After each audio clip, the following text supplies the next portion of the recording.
भगवान सहाय पाठीशी 32 वर्षांचा अनुभव असणारे IAS दर्जाचे अधिकारी। मात्र भगवान सहाय यांना सक्तीच्या रजेवर पाठवण्यात आले, कारण सहाय यांच्या असंवेदनशीलतेचा फटका फक्त कनिष्ठ कर्मचाऱ्यांनीच नव्हे तर सचिव दर्जाच्या अधिकाऱ्यांनी देखील अनुभवलाय। अधिकारी म्हणतात तसं ते अधिकाऱ्यांशी सुद्धा अत्यंत तुच्छतेने वागायचे आणि या बाबतीत 2-3दा माझं त्यांच्याशी जोरात भांडणी झालं होतं। एकदा मुख्य सचिवांच्या समोर झालं होतं आणि अत्यंत नकारात्मक आणि लोकांना अपमानास्पद वागणूक देणे हा त्यांचा जणू काही जन्मसिद्ध अधिकार आहे। अधिकाऱ्यांना, कर्मचाऱ्यांना, इतरांना अशा रीतीने ते वागायचे। कृषी विभागाचे सहसचिव राजेंद्र घाटगे यांच्या मुलाच्या आत्महत्येमुळे सहाय यांच्यात दडलेल्या छळवादी अधिकाऱ्याचा पर्दाफाश झाला।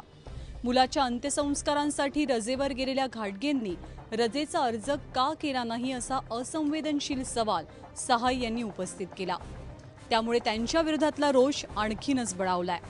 दुसरी तक्रार होती की आमच्या सार्वजनिक बांधकाम विभागाच्या एका अधिकाऱ्याला, तो अवर सचिव होता का कक्ष अधिकारी, डेस्क ऑफिसर मला आठवत नाही, त्याला त्यांनी अपमानित करून बाहेर काढलं होतं।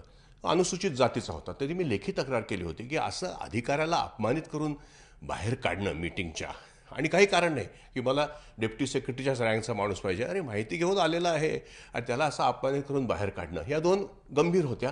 आणि अशा तीनच्या म्हणजे साधारणपणे या 1 वर्षाच्या कालावधीत 5 ते 6 तक्रारी लेखी मी मुख्य सचिवांकडे केल्या होत्या। भगवान सहाय हे 1984 सालच्या बॅचचे IAS अधिकारी। मूळचे राजस्थानचे असलेल्या सहाय यांची पहिली नियुक्ती रत्नागिरीत झाली। त्यानंतर रायगडचे अतिरिक्त जिल्हाधिकारी, कोल्हापूर जिल्हा परिषदेचे CEO आणि अमरावतीचे जिल्हाधिकारी अशी महत्त्वपूर्ण पदं त्यांनी सांभाळली। 1997 आणि 98 साली ट्रेनिंगसाठी ते युरोपातही गेले। त्यानंतर त्यांची नियुक्ती केंद्र सरकारच्या अन्न आणि नागरी पुरवठा मंत्रालयात करण्यात आली। 3 मे 2016 पासून ते राज्याच्या कृषी, पशु आणि दुग्धविकास मंत्रालयात अतिरिक्त मुख्य सचिव म्हणून कार्यरत आहेत। 2 तक्रार याच्यापैकी मी ज्या केल्या होत्या त्या गंभीर होत्या।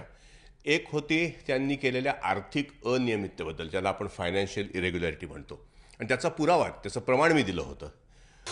सहाय यांच्या थोडासा स्वभाव, विक्षिप्त स्वभावाबद्दल काही उपसचिवांनी माझ्याकडे तक्रारी केल्या होत्या। त्या संबंधीची दखलही आम्ही घेतली आणि त्यांना काही सबब देण्याचा आम्ही प्रयत्न केला होता।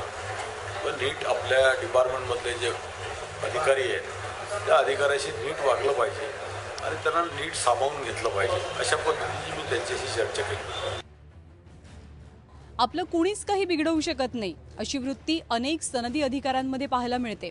खरं तर अशा अधिकाऱ्यांना वेळीच वेसण घालणं गरजेचं आहे, मात्र मंत्र्यांकडून तशी कारवाई केलीच जात नाही। परिणामी भगवान सहाय सारख्या अधिकाऱ्यांमधल्या अरेरावीचा बांध फुटतो आणि एका निष्पाप जीवाचा बळी जातो। रश्मी पुराणिक, ABP माझा, मुंबई।